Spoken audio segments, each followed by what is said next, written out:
work, making life so much safer and more convenient. I don't have to walk like a penguin, not to sleep and fall in winter. Of course,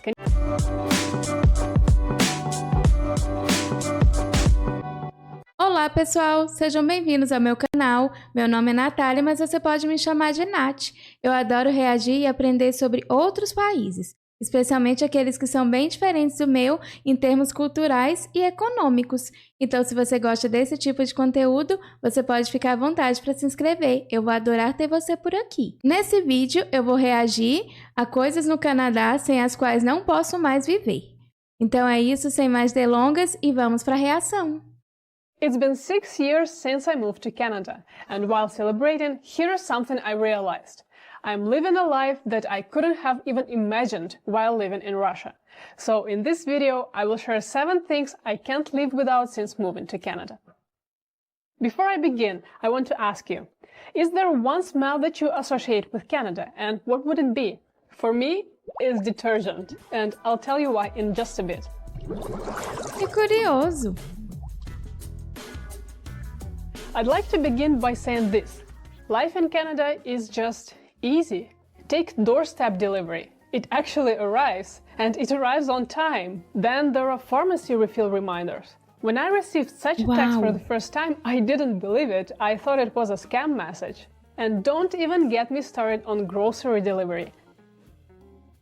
In Russia, services like that just don't exist, or at least not where I lived. So if you had a package delivered, you would have to go to a local pickup facility, bring your passport, wait in the line with dozens of other people eager to get their packages too, and pray it didn't get lost or stolen or damaged. Leaving packages at the door is unheard of in my home country. If you did that, they just disappear in no time. So you're watching this video now, and you probably doom-scrolled Instagram earlier today, Googled something, maybe chatted with your friends on Facebook Messenger, or found an interesting job opening on LinkedIn last month. These simple things are something that I will never take for granted, because my friends and family cannot legally access YouTube, Google, Instagram, Facebook, or LinkedIn. These platforms are restricted. Internet in general is very restricted in Russia. Many websites aren't just blocked there, but they are also considered an extremist organizations by the government. In the worst case, you could get arrested for simply being caught using one of these platforms. These laws affect everything from how Russians consume news to sharing personal things like photos or blog posts. In Canada, I can browse freely, watch anything, and access information without any restrictions. Another convenience I've grown accustomed to in Canada is voicemail. It's not popular or widespread in Russia, but here voicemail service is provided by mobile operators by default. This simple feature has become an invaluable tool for me. Now I can skip picking up my phone if I don't recognize a phone number, and it will go straight to voicemail. Caramba, eu estou chocada. Primeiro, que ela falou sobre a questão de entrega. Aqui no meu país, nós temos entrega, mas eu vou ser bem sincera, não é muito eficiente, sabe? Eu acho que a gente poderia melhorar muito nesse quesito, e às vezes acontece também da entrega vir danificada, por um próprio serviço mesmo de entrega dos Correios. Agora a questão do telefone, eu fiquei chocada, porque não sabia que vocês faziam uso disso. Aqui no Brasil não é muito comum isso, mas é muito cômodo se você for parar para pensar, porque você realmente não precisa atender o telefone, né? E tipo, o recado vai ficar ali. Então, isso é uma coisa que eu acho que se tivesse no Brasil, isso é realmente bem útil. This way, I can filter out a lot of scam calls, as scammers usually don't leave voice messages. Now, in Russia, this is my main ID. This is my Russian passport. Then there is this passport for international travel. This is where I would stamp my visas, and I would need it when traveling abroad. So this is what I have to carry with me all the time in Russia. Russian passport is practically the only legit piece of ID back home. So we have to carry this document when we want to use government services, pick up mail, visit a clinic, go to the bank, or even walk down the street where a policeman might stop you for a random check. It's just a routine part of life. When I got to Canada, I learned that I could have this It's my driver's license, and I can use it as my ID. I didn't believe it at first. It's just a plastic card compared to this book. I was shocked by how much higher the level of trust is here. And it's just that, it's a piece of plastic that I can carry in my pocket, and I don't have to carry a purse to fit this book in. Moreover, here, even if I forget my ID, sometimes just showing a picture of it on my phone is enough. That would never fly in Russia. If you go to a clinic in Russia and there is a line, you check to make sure you have your documents with you first, then you join the line. Because if you forget something, you'll be asked to leave and come back with everything, no exceptions and no jump in the line. Now let's talk about the police. This might be a controversial topic for some of you, but the police in Canada are actually cool. Or at least you can trust the police. I've had several interactions with police officers here in the last 6 years, and they are generally very polite, inquisitive, calm, and they generally want to help you. They don't threaten you, they are on your side. Well, unless you are aggressive or disrespectful to them from the start. In Russia, it feels like the police are really there to protect the state from the people. It feels like they are constantly suspicious and aggressive by default. They're looking for a reason to stop you and find a reason to detain or fine you. Many Russians I know would want to cross the street at the first sight of a policeman. É muito curioso porque ela falou sobre a questão de confiança, né? Ao ponto das pessoas no Canadá confiarem que você pode usar um plástico. No caso, a carteira de motorista. E é verdade, eu sinto isso também pelas notícias que chegam aqui no Brasil em relação ao Canadá, que é um país muito pacífico, muito aberto, e eu acho que isso promove também essa questão de segurança, né? Tipo, um país com IDH alto, então, assim, tudo ajuda a fazer as coisas fluírem dessa forma. Mas é curioso ela falar sobre a questão da polícia, porque isso me lembrou aqui o Brasil também. A gente tem bons policiais, mas infelizmente a gente tem muitos problemas também de violência em relação à polícia. E é muito curioso como no Canadá já não tem isso, né? Isso realmente é inspirador. Outros países deveriam também olhar mais, né? Ter um olhar mais analítico para isso e ver o que acontece na corporação da polícia canadense para a gente poder expandir isso para outras partes também, né? And if you are stopped, sometimes the only way to walk away without a hassle is, well, let's just say you can't put a thank you in your pocket. I'm not saying that corruption in Canada doesn't exist. It does, but on a much deeper and less obvious level that 99% of us would never even face. And this sense of security and value of personal rights and freedoms in Canada is something I really appreciate. Just having that removes so much stress from my daily life. As long as I don't break any law, I can focus on my life without looking over my shoulder. Speaking of which, here's how safe I think Canada really is. Walking around the infamous Moss Park or near injection sites at night in Toronto feels like a walk in a literal park compared to what I had to go through in Russia on a daily basis. I kid you not, every Russian girl from a very young age is taught how to defend herself or avoid situations like walking alone in the street after dark or entering an apartment building when someone's following you. Because if someone is following you, there is a 50-50% chance that person is a maniac. On top of that, many of those apartment building halls and entrances are dimly lit, if at all, because they are so old, so these places become prime spots for crime. Now, after 6 years in Canada, I've almost forgotten what it's like to constantly look over my shoulder when I walk alone. I don't have to hide my phone or clutch my wallet when using public transit.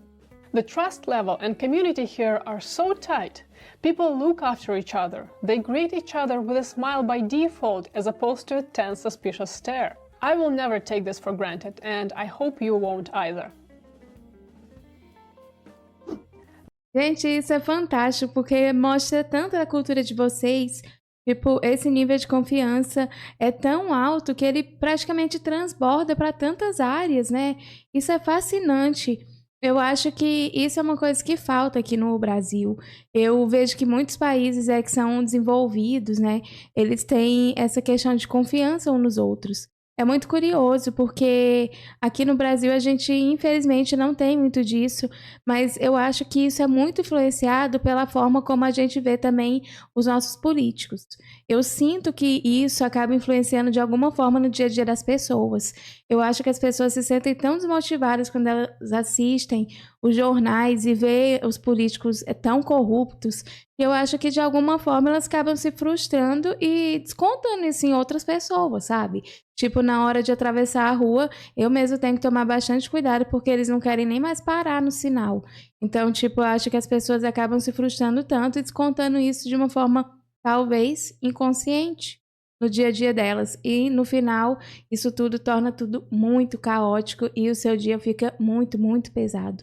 Então, isso que vocês têm aí é uma coisa linda e que merece ser muito, muito apreciada e cultivada, com certeza. The respect for the law in Canada creates a sense of order and safety. People stop at red lights even if there are no cars around. They wait in lines patiently, respecting personal space, and generally rules are followed because they make life easier for everyone. And that respect also extends to consumer rights. If a coffee machine I've just bought is broken or defective, I can return it, no questions asked. In Russia, getting a refund is like an interrogation with a lot of bureaucracy involved, and there is always a chance your return cannot be accepted. Speaking of customer service, Russian customer service is something special. This is the face that greets you when you need help. And this is the face they make when you ask a question. And this is the face you see at the grocery checkout. Well, you get the point. You need thick skin. Customer service in Russia, or even interactions with strangers, isn't exactly known for smiles and politeness. You get in, get what you need, and leave. No small talk, no extra effort to accommodate you. If you forget something, well, joke's on you. You'll be told to leave and come back prepared. I remember getting my driver's license back home. It was a nightmare. I had to visit the traffic police office multiple times, go through endless steps, collect a pile of documents, carry them everywhere with me, and wait in long lines. When the day to finally get my license came, I had to wait in a 2-hour line because there were too many people and the reception window was closed for lunch for at least an hour. Mas ela praticamente parece estar falando do Brasil. É muito parecido aqui. The AC in the lobby was blasting cold air that day. I was cold and uncomfortable and wanted to ask if anyone could turn it down, but instead I got that face, and I ended up catching a cold as a result. In Canada, it was a completely different experience. I booked my appointment online, showed up and was out in 15 minutes. My license arrived in my mailbox a few days later. Getting official documents delivered by mail, that's unthinkable in Russia. I know some people in Canada complain that their documents can get lost in mail, so some choose to collect them in person. And if you think that's inconvenient, well, remember my story of what it's like to get your license in Russia and relax. I know it feels like I'm trashing my home country, which I'm not. I'm just painting the contrast between two different countries and ways of living. And believe me, there are things that Russia does better, and I miss those. But that's a topic for a separate video.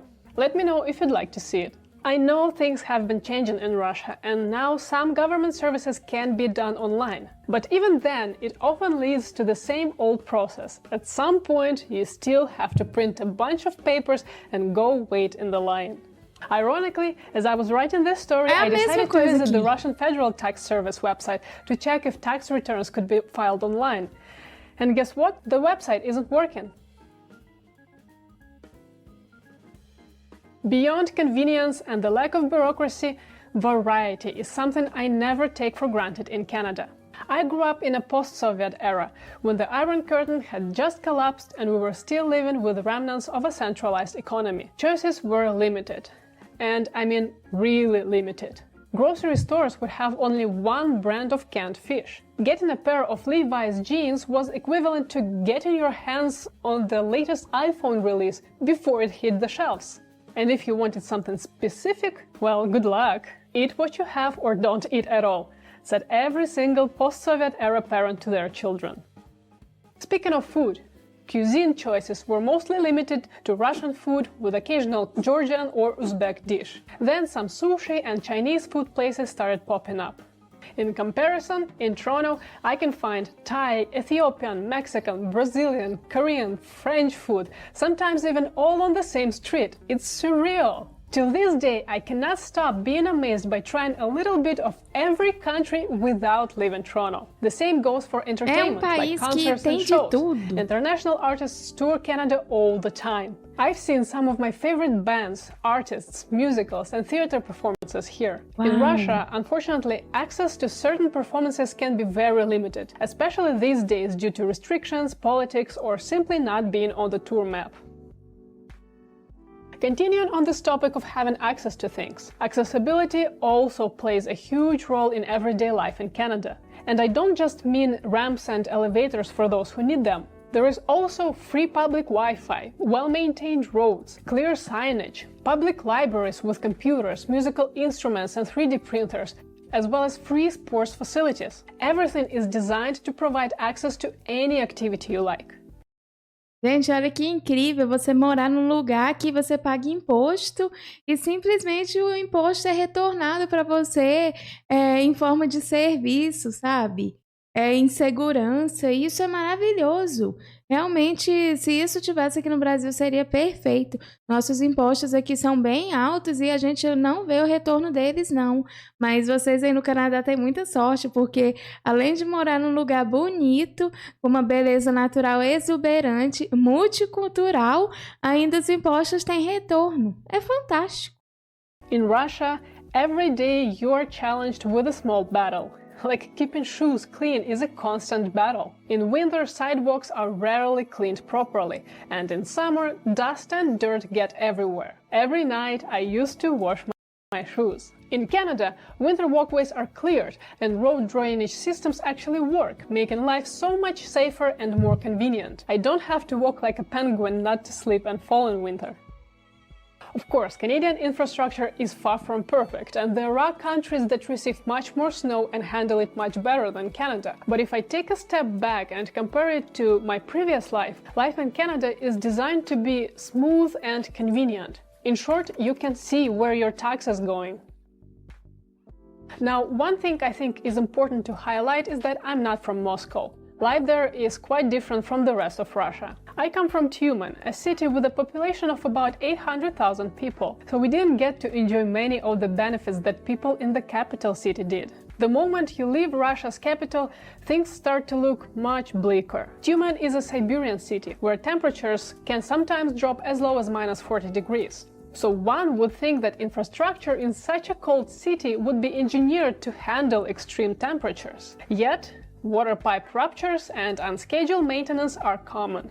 As a result, hot or cold water can be shut off for a week or two, sometimes even 2 or 3 times a year. It doesn't matter what time of the year it is, you just deal with it by keeping clean water in buckets and heating water on the stove. If you have the money, you can install your own water heater.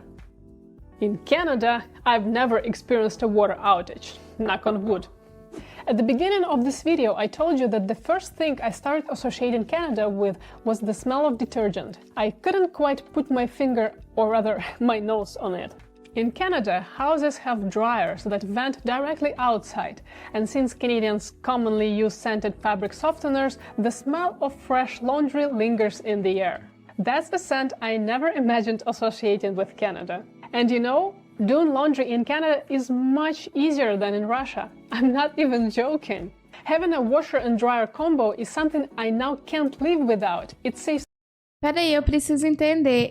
Vocês usam o detergente da roupa, o sabão e o cheiro sai da casa, é isso? Porque se for isso, deve ficar bem perfumado o ambiente. Eu não sei se eu entendi direito, é isso mesmo? Que curioso! So much time. Back in Russia, most apartments simply aren't built for dryers. Instead, people commonly hang their clothes to dry on strings. And when you air dry clothes, you have to iron them a lot more, which is why one of the most common images of a Russian housewife is her constantly ironing. Another huge convenience in Canada is HVAC in buildings. In Russia, this is what a facade of an office building can look like. Most buildings are Fica old popular and weren't aí. built with HVAC ducts in mind, so people install split AC systems. Then, in summer, they blast them at full power trying to cool as much square footage as possible because air conditioners are expensive. In Canada, once again, everything is designed for a comfortable life. Air supply is regulated through ducts that run across each floor, circulating properly heated or cooled air throughout the building. Because of that, it's never too hot in the summer or too cold in the winter. I can just set the temperature on the thermostat and forget about it. What else? In Canada, I don't have to carry cash. Everything is tap and go, even in the smallest, most remote towns. Meanwhile, in Russia, many places still prefer cash and some services don't accept card payments. When I got my first job, Gente, eu estou chocada porque a gente aqui tá tendo um problema que as pessoas agora só querem aceitar dinheiro e muitas vezes não tem troco. Então, assim, na verdade, elas não querem aceitar dinheiro porque não tem troco. Aí você tem que passar o cartão. Só que muitas vezes também tem lugares que não aceitam o cartão, então fica assim complicado. Às vezes quer aceitar uma forma de pagamento eletrônica. O que eu sei é que essa forma de pagamento eletrônica que está sendo implementada aqui agora, ela não funciona muito bem. Então, assim, as pessoas ficam saindo do serviço, esse serviço eletrônico acaba não funcionando. Então, tipo, você fica na fila e a fila ainda aumenta o tempo justamente por esse serviço. Então, assim, eu estou impressionada, porque vocês têm, tipo, o Canadá é projetado realmente para fazer as pessoas viverem bem, como ela falou aqui, super, super confortável. Incrível isso. I remember the odd feeling I had when my boss asked me when I planned to take my vacation. Was this a test of my commitment and dedication? What now seems like a completely normal question felt strange to me at the time. I think I responded with something like, I'll plan around my workload to make sure we meet all deadlines. But it wasn't a test. My boss actually encouraged me to take some time off so I could rest and enjoy the summer. Use your vacation days. Please. In Canada, I can take personal time off without any explanation. In fact, it's no one's business why I'm taking time off. In Russia, however, the work culture demands commitment, dedication, and selfless hard work. Long hours are the norm, and the line between work and personal time is often blurred. I remember my Russian colleagues staying late at the office just because their boss was still there. They didn't have actual work to do, but they were afraid of appearing like they had a light workload, so they pretended to be busy, creating the illusion of diligence and obedience. Now this behavior seems so absurd to me. And finally, I cannot not mention Canada's nature. Due to climate similarities, the flora and fauna in Canada and Russia are very similar. Unfortunately, in Russia, there is not much regard for the environment, neither from the government nor the people. But in Canada, enjoying nature is easy. Parks and campsites are protected and well-maintained with strict rules in place. Thanks to Canada's relatively small population and limited land development, there is an abundance of wild nature, which makes people from all over the world envy Canadian parks. Canadians are spoiled by their parks. Canada is a very beautiful country and people work hard to preserve its beauty. So this is just one of the many things I really appreciate about Canada. When I look at this long list of things, I realized just how much my perception of normal life has changed over the past few years. I've also realized how easy it is to get used to a better life and how sharp the reminders of the old life can be. We humans often take life's simplest yet most profound gifts for granted, like warm smile of a stranger on the street, or clean water flowing from a tap, or the quiet presence of someone who cares. We take so many good things for granted, and I hope that after watching this, you'll take a moment to appreciate the little things in your life. Thank you for watching. If you found this video even slightly eye-opening, gente, fantástico! Eu não tinha ideia que no Canadá havia tantas facilidades e coisas incríveis assim. Tipo, vocês têm com facilidade máquina de lavar roupa. Tipo, isso aqui no meu país é uma coisa que somente pessoas que têm muito dinheiro têm. Mas o que me impressiona muito, na verdade, é o planejamento mesmo, a organização do país. Porque eu acho que isso impacta diretamente na qualidade de vida das pessoas. Porque quando você tem um lugar em que tudo flui perfeitamente, a sua vida simplesmente diminui o estresse, o caos. E tudo isso impacta na forma como você lida com as pessoas. E tudo isso impacta na forma como você é gentil ou não, e a forma como você confia também nelas. Então, é um planejamento realmente fascinante, não só na questão da administração pública, né, mas a forma como tudo realmente parece que é feito para funcionar. É essa sensação que eu tive aqui ao assistir esse vídeo. Então, é muito, muito impressionante e deve ser maravilhoso poder viver num lugar assim, porque aqui no Brasil falta muito disso e, sem dúvida, isso é uma coisa que impacta negativamente na nossa vida, né, no nosso dia a dia. Então, vocês canadenses são muito sortudos por poder viver num país tão lindo desses e ainda por cima com todas essas facilidades, né? Um lugar onde a natureza é respeitada e não só respeitada, mas é promovida e celebrada. Além de tudo, tem também as facilidades do dia a dia, a vida moderna. Então, assim, é uma junção, uma combinação perfeita de coisas. Mas é isso, essa foi a minha reação. Eu espero que você tenha gostado. Aproveita para se inscrever, ativar as notificações e também deixar mais sugestões aqui embaixo nos comentários. É isso e a gente se vê no próximo vídeo. Tchau!